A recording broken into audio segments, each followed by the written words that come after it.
చాలా మంది new year goal కింద ట్రావెలింగ్ స్టార్ట్ చేస్తారు. అలాగే 2026 మాకు కూడా ట్రావెలింగ్ లోనే స్టార్ట్ అయింది. కానీ ఎంజాయ్ వెకేషన్స్ తో కాదు, బంచెస్ ఆఫ్ వర్క్స్ తోటి. 2026 స్టార్ట్ అయ్యి 4 మంత్స్ కాలేదు, ఇప్పటికే 3 టైమ్స్ ఇండియా వెళ్ళొచ్చాము. ఒక్కో పని కోసం ఒక్కొక్కసారి వెళ్ళొచ్చాం అనమాట. అన్ని వర్క్స్ కంప్లీట్ చేసామని సంతోషపడాలో, ఇయర్ స్టార్టింగ్ లోనే బడ్జెట్ పీక్ లో ఉందని బాధపడాలో అర్థం కావట్లేదు. So once again we're travelling to India. ఈ ట్రావెల్ లో హ్యాపీ థింగ్ చెప్పాలా, సాడ్ థింగ్ చెప్పాలా, ఏది అర్థం కాలేదు. సో ఈ బ్లాగ్ లో అయితే మా మేనల్లుడి ఒడుగు ఫంక్షన్ జరుగుతుంది. Obviously this is the airport. మా ఫ్లైట్ అయితే ఎర్లీ మార్నింగ్ 4:30కి, బట్ మేము ఇంటి నుంచి 11:30కి బయలుదేరాము. As per aeroplane terms and conditions ప్రకారం ఫ్లై అయ్యేదానికి అట్లీస్ట్ 3 అవర్స్ ముందు మనం ఎయిర్పోర్ట్ కి రీచ్ అవ్వాలి, because of baggage check in చేయడానికి. బట్ మేము ఇంత ఎర్లీగా ఎందుకు వెళ్ళాము అంటే, ఇంతకు ముందు మన వీడియోస్ లో చాలా టైమ్స్ చెప్పే ఉన్నాను, సింగపూర్ లో పబ్లిక్ ట్రాన్స్పోర్ట్ చాలా కంఫర్టబుల్ అండ్ బడ్జెట్ ఫ్రెండ్లీ కూడా. సో సింగపూర్ లో బసెస్ అయితే 12 o'clock కి క్లోజ్ చేస్తారు. కొన్ని ఏరియాస్ లో 12:30 వరకు కూడా ఉంటాయి. ఇంకా ఎంఆర్టీస్ అయితే 11:30కి లాస్ట్ ఎంఆర్టీ ఉంటుంది. సో మా ఇంటి నుంచి చాంగి ఎయిర్పోర్ట్ కి వెళ్ళడానికి 11:30 బస్ ఒకటి ఉంది. సో ఆ బస్ కి అయితే మేము వెళ్ళిపోయాము, అదే లాస్ట్ బస్సు. ఆబ్వియస్లీ ఎయిర్పోర్ట్ లో అయితే టైం పాస్ ఎలాగోలా చేయొచ్చు. అలా కాదు అంటే 3 అవర్స్ బిఫోర్ 1:30 ఆ టయానికి కూడా వెళ్ళొచ్చు. హడావిడి అయిపోతుంది అండ్ బడ్జెట్ కూడా ఎక్కువ, మినిమం $20 చార్జ్ చేస్తారు. అందుకే పర్టికులర్ గా త్వరగా రెడీ అయ్యి బయలుదేరేసాము. వెళ్ళగానే బ్యాగేజ్ మొత్తం చెక్ ఇన్ చేసేసుకొని, క్యాబిన్ కోసం పెద్దగా ఏం పెట్టుకోలేదు, only hand bag and laptop bag మాత్రమే మా దగ్గర ఉండింది. సరే ఎలాగా చాలా టైం ఉందిలే అని చెప్పేసి ఇంకా అక్కడ అట్రాక్షన్స్ ని ఎక్స్ప్లోర్ చేస్తూ ఉన్నాము. ఇదైతే కొత్తగా పెట్టిన అట్రాక్షన్. రియల్ గా లైవ్ లో పులి వచ్చి వెనక నుంచి ఉంటే ఎంత రియలిస్టిక్ గా ఉంటుందో అంత రియలిస్టిక్ గా ఉంది. ఇంకా ఇదైతే నా ఫేవరెట్ ఫిష్ ఫౌంటైన్. పైన కింద అంతా ఫిషెస్ తో నింపేస్తారు. ఎంత దగ్గరగా చూడొచ్చు అంటే లిటరల్లీ వాటి ఐస్ కూడా మనకి విజిబుల్ గా క్లియర్ గా కనిపిస్తుంది. సో కొంచెం సేపు అలా టైం పాస్ చేసి ఇంకా మా ఫ్లైట్ దగ్గరికి అయితే వెళ్ళిపోయాము. ఈ జర్నీలో టోటల్ 3 న్యూసెస్ ఉన్నాయి. 3 కాదు 4 న్యూసెస్ ఉన్నాయి. బట్ అన్రిలేటెడ్ న్యూస్ ఇక్కడ షేర్ చేయను. ఈ వీడియోకి సంబంధించింది అయితే ఇది మా మేనల్లుడు ఒడుగు ఫంక్షన్ బ్లాగ్. సో ఈ బ్లాగ్ లో మా హస్బెండ్ వాళ్ళ ఓన్ సిస్టర్ అన్నమాట, వాళ్ళ పెద్ద అబ్బాయికి ఒడుగు ఫంక్షన్ చేస్తున్నారు. దానికోసమే మేము వెళ్తున్నాము. యాక్చువల్లీ మేము ఏప్రిల్ లో కూడా ఇండియాకి వెళ్ళాము. Due to some emergency works, pending works అంతా ఫినిష్ చేసుకొని మే 1 సింగపూర్ కి అయితే వచ్చేసాము. బట్ వచ్చిన ఒక 3 to 4 days తర్వాత మా వదిన గారు వాళ్ళు ఫోన్ చేసి ఇలా మా పెద్దోడికి ఒడుగు ఫంక్షన్ చేస్తున్నాము అని చెప్పారు. అసలే మా వారు మేనమామ, మరి హడావిడంతా ఉండాలి కాబట్టి మేమే బయలుదేరేసాం అనమాట. ఈ ట్రిప్ లో మేము టోటల్ 9 days ఇండియాలో ఉన్నాము. 9 days కంప్లీట్ గా వర్క్స్ తోటి ఆక్యుపై అయి ఉన్నాము. స్టార్టింగ్ అయితే ఒక పూజతో స్టార్ట్ అయ్యింది ఈ జర్నీ. సో ఇంకా అక్కడ నుంచి పొడుగు ఫంక్షన్ కి అయితే వచ్చేసాము. మా మ్యారేజ్ అప్పుడు 5 years వీడికి. పిల్లలు చూస్తుండగానే పెద్దగా అయిపోతారు కదా. నాకు ఇంకా గుర్తుంది, మా పెళ్లిలో అత్త అత్త అని నా చుట్టూ తిరిగేవాడు. ఈవెన్ మేము బెంగళూరులో ఉన్న రోజులు ఎక్కువ వాడితో నేను టైం స్పెండ్ చేసేదాన్ని. వాడు నా దగ్గరే ఉండి వాడి టైం అంతా నాకు ఇచ్చేవాడు. వాడికి ఇష్టమైన బ్రింజాల్ కర్రీ, సాంబార్ ఇలా చేస్తూ ఉంటే లిటరల్లీ తెలియకుండానే ఒక కనెక్షన్ ఏర్పడిపోయింది మా ఇద్దరికి. ఉద్యోగాల కోసమని ఇలా వేరే కంట్రీకి వచ్చి ఇన్ని రోజుల తర్వాత మళ్ళీ ఇలా చూస్తూ ఉంటే, అరే నా చుట్టూ తిరిగిన పిల్లాడే కదా వీడు అనిపిస్తుంది. బట్ చాలా చేంజ్ వచ్చేసింది. సో ఇక్కడైతే రిచువల్స్ అన్ని కంప్లీట్ చేస్తూ ఉన్నారనమాట. ఫస్ట్ అయితే మేనమామ కత్తెర్లు ఇవ్వాలి కదా, అది జరుగుతోంది.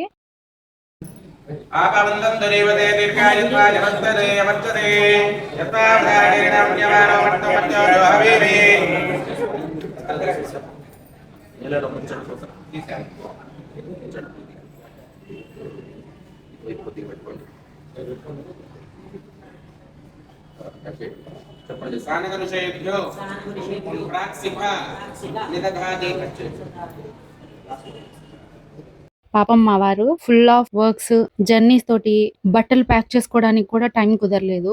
అట్లీస్ట్ దగ్గరలో ఏదన్నా వెళ్ళి ఒక 2 outfits తీసుకుందామన్నా టైం అస్సలు సరిపోలేదు. మా ఇంటి నుంచి ఈ ఫంక్షన్ జరిగే ప్లేస్ కి వచ్చేటప్పటికే ఎర్లీ మార్నింగ్ 3 అయింది. వెంటనే స్నానాలు చేసి 4:30 కంతా రెడీ అయిపోయి ఫంక్షన్ కి స్టార్ట్ అయిపోయాం. ఎందుకంటే ఫంక్షన్ 5 కంతా స్టార్ట్ అయిపోతుంది. పూజలు అవన్నీ స్టార్ట్ చేస్తున్నారు. సో మేము ఖచ్చితంగా ఉండాలి కాబట్టి రెడీ అయిపోయి వెంటనే ఇక్కడికి వచ్చేసాము. ఈ ట్రిప్ లో ఇంకొక సంతోషకరమైన థింగ్ ఏంటి అంటే, మా మ్యారేజ్ లో మేము కలిసిన వాళ్ళని ఆఫ్టర్ 9 years మళ్ళీ ఇప్పుడే కలుస్తున్నాను. మా కజిన్స్ లో ఒక అన్నయ్యకి మా మ్యారేజ్ కి వచ్చినప్పుడు సింగిల్, ఆ తర్వాత అన్నయ్యకి పెళ్ళయి 2 పిల్లలు కూడా పుట్టారు. ఎన్నిసార్లు కలుద్దామని ప్లాన్ చేసినా అస్సలు అవ్వలేదు. బట్ లక్కీగా ఇప్పుడు అందరం మీట్ అవ్వడం, చక్కగా మాట్లాడుకోవడం అబ్బా! ఎంత సంతోషంగా అనిపించిందో. నేను మా వారైతే లిటరల్లీ ఎన్ని సార్లు అనుకున్నామో వీడు చిన్నప్పుడు మన చుట్టూ తిరిగి భలే మాటలు చెప్పేవాడు. అది కావాలత్తా, ఇది చేసి పెట్టత్తా అని ఎంత చక్కగా మాట్లాడేవాడు. ఇప్పుడు సైలెంట్ అయిపోయాడు చూడు అని చెప్తూ ఉంటే తను కూడా ఇంకా చిన్న బేబీ అప్పుడు తను ఎలా ఎత్తుకునేవాడు, తనతో ఎలా బిహేవ్ చేసేవాడు అవన్నీ చెప్పుకుంటూ చాలా మురిసిపోయారు మా వారు. అంతే కదా, మన చేతుల్లో పెరిగిన పిల్లలు ఇలా పెద్దగా అయిపోయి వాళ్ళకి ఇలాంటి ఫంక్షన్స్ అవి చేసేటప్పుడు ఆ సంతోషం మాటల్లో చెప్పలేము. నాకైతే ఆ ఫంక్షన్ చూస్తుంటే రేపు మా వాడి ఫంక్షన్ గుర్తొస్తుంది. మా వాడికి కూడా ఇలాగే ఒడుగు చేయాలి, అప్పుడు నేను ఇవన్నీ ఇలా ఎలా మేనేజ్ చేయాలో ఏంటో అని ఆలోచించుకుంటూ ఉన్నాను.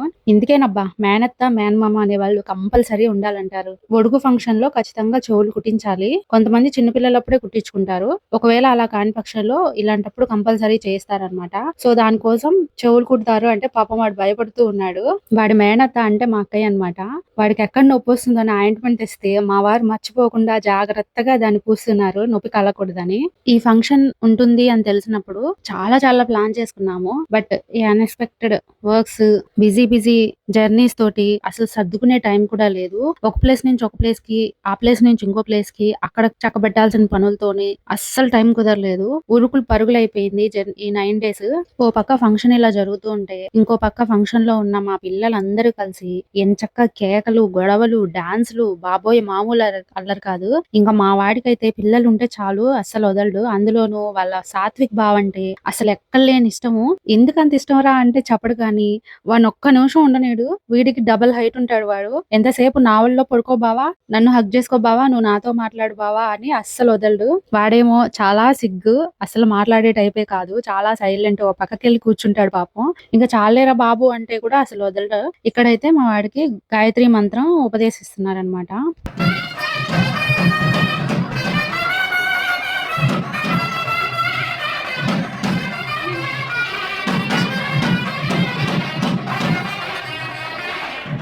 ఈ ఒడుగు ఫంక్షన్ లో కూడా కాశీకి వెళ్ళడం ఇవన్నీ ఉంటాయంట. ఇంకా మా వాళ్ళు అక్కడ ప్రోగ్రామ్ స్టార్ట్ చేస్తే ఇక మా అన్నయ్యలు, వాళ్ళ హస్బెండ్స్, బావగారులు ఒక్కటే అల్లరి. కామెంటరీ జరుగుతుంది, ఎవరికి కావాలి గోల్డెన్ ఛాన్స్ అని.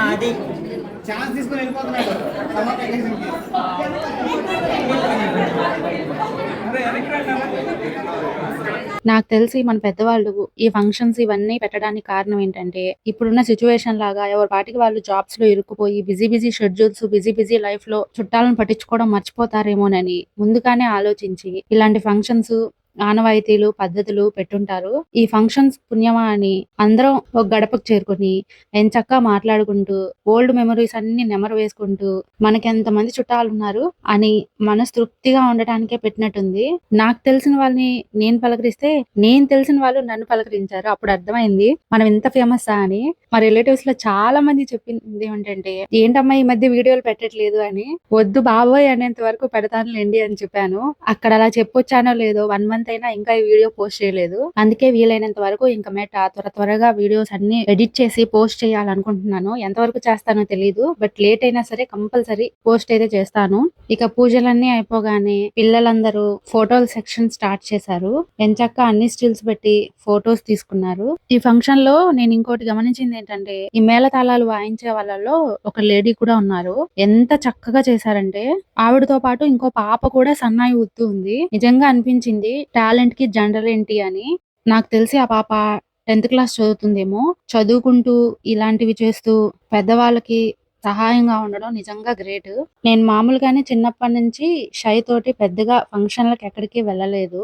దానికి తోడు భోజనాలు అని అనగానే ఏవో ప్లాన్స్ ఉంటాయి కానీ ఒక్కసారిగా పదార్థాలన్నీ చూస్తే అస్సలు ఆకలి అనిపించదు. ఇంకా తినడం అయితే ఇంకా వెరీ రేర్, అసలు తినాలనిపించదు. మీలో ఎవరికైనా ఇలాంటి ఫీలింగ్ ఉంటుందా? బాగా తినాలని ప్లాన్ చేసుకుని అక్కడికి వెళ్ళే ఐటమ్స్ అన్ని చూసి తినకుండా ఉండే పనులు ఎవరైనా చేస్తే ఖచ్చితంగా కామెంట్ బాక్స్ లో షేర్ చేయండి. నాకైతే ప్రతిసారి ఇలాగే అవుతుంది, ఎందుకో తెలీదు. ఇంట్లో కూడా నేను చేసిన ఐటమ్సే అయినా అన్ని ఒకసారిగా చూడగానే మొహం మొత్తినట్టు అనిపిస్తుంది. డైలీ తినే మీల్ కూడా ప్రాపర్ గా తిన్న ఎందుకనో. బట్ కిల్లీ మాత్రం నాకు చాలా ఫేవరెట్. భోజనం తిన్నా తినకపోయినా కిల్లీ మాత్రం కంపల్సరీ తింటాను. ఇంకా అలా పిల్లలందరికీ పెట్టేసి మేము కూడా తినేసాం అనమాట. యాక్చువల్లీ ఈ ఫంక్షన్ కి ముందు మా తనవుకి ఒక 4 years నుంచి ప్లాన్ చేస్తున్నాము. మేనమామ, అత్త, తాతయ్య, అమ్మమ్మ కలిసి పంచల ఫంక్షన్ చేయాలి కదా.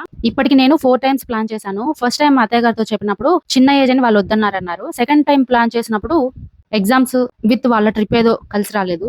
థర్డ్ టైము మా మామయ్య గారి అమ్మగారు పోయారు. ఫోర్త్ టైము మా వదిన వాళ్ళ రిలేటివ్స్ లో ఎవరో కాలం చేశారు. ఇక ఈ ఇయర్ తోటి ఫైనల్ అయిపోతుంది. 15 years కంప్లీట్ అయిపోతున్నాయి అని టెన్షన్ పడుతూ ఉన్నాను. ఐఎమ్ ఈగర్లీ వెయిటింగ్ వాడికి మంచిగా బ్యాక్గ్రౌండ్ డెకరేట్ చేసి కాళహస్తిలో గ్రాండ్ గా చేయాలి మా ఇంట్లో అని. ఇట్స్ ఓకే, నా ప్లాన్ చేయలేకపోయినా ఇదే ఫంక్షన్ లో ఇంతమంది వాళ్ళ మధ్యలో ఇంత హ్యాపీగా పంచల ఫంక్షన్ కూడా కలిపి చేయడం ఇంకా హ్యాపీ అనిపించింది.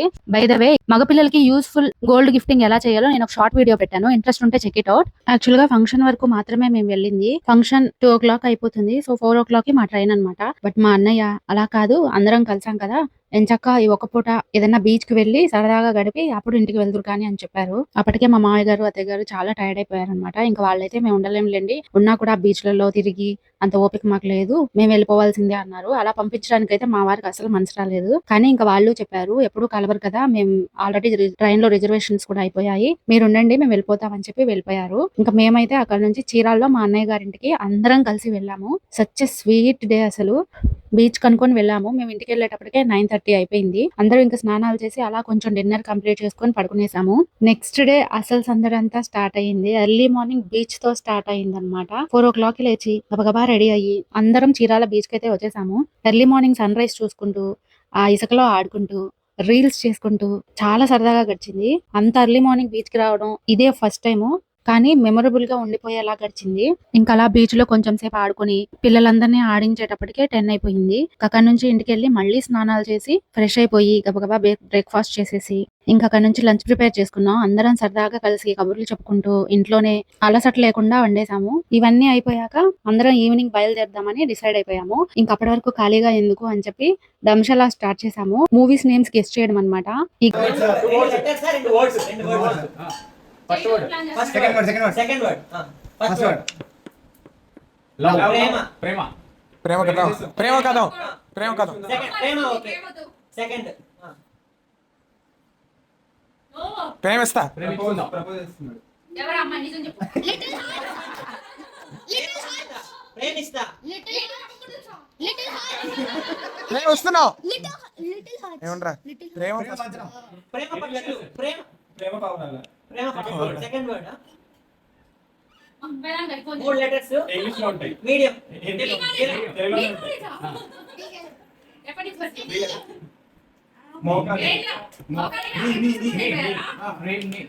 ప్రేమని ప్రేమని అంట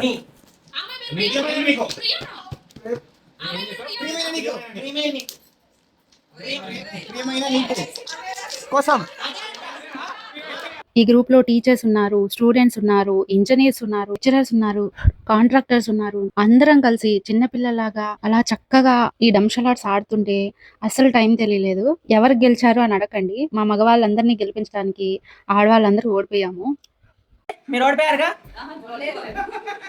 బాయ్స్ గెలిచారు, గర్ల్స్ ఓడిపోయారు. బాయ్స్ గెలిచారు, గర్ల్స్ ఓడిపోయారు. ఆ మధ్య ఒక రీల్ ట్రెండ్ అయింది కదా, my money is my money, your money is my money అని చెప్పి. అలాగే my winnowing is my winnowing, your winnowing also my winnowing అన్నట్టుగా వాళ్ళ గెలిపే మా గెలుపు అనుకొని కొంచెం సేపు అలా సరదాగా నవ్వుకుని టైం చూసేటప్పటికి అప్పటికే 1:30 అయిపోయింది. ఇక భోజనాలు లేట్ అయిపోతాయేమోనని ముందు అందరం తినేసి అక్కడ నుంచి ఎవరిళ్ళకు వాళ్ళు బయలుదేరడం స్టార్ట్ చేశాము. ఆ 1 day ఎలా గడిచిందో తెలియదు. నెక్స్ట్ ఫ్యూ డేస్ ఏం జరిగింది, నేను ఇందాక చెప్పిన ఆ 3 works ఏంటో కమింగ్ బ్లాగ్స్ లో చూద్దాం. అప్పటి వరకు మా వీడియోస్ మీకు నచ్చినట్లయితే ప్లీజ్ సబ్స్క్రైబ్ చేయండి. అలాగే మీ విలువైన ఫీడ్బ్యాక్ ని కామెంట్స్ రూపంలో మాకు తెలియజేయండి. మరో మంచి వీడియోతో మళ్ళీ మీ ముందుకు వస్తాను. Thank you so much for watching.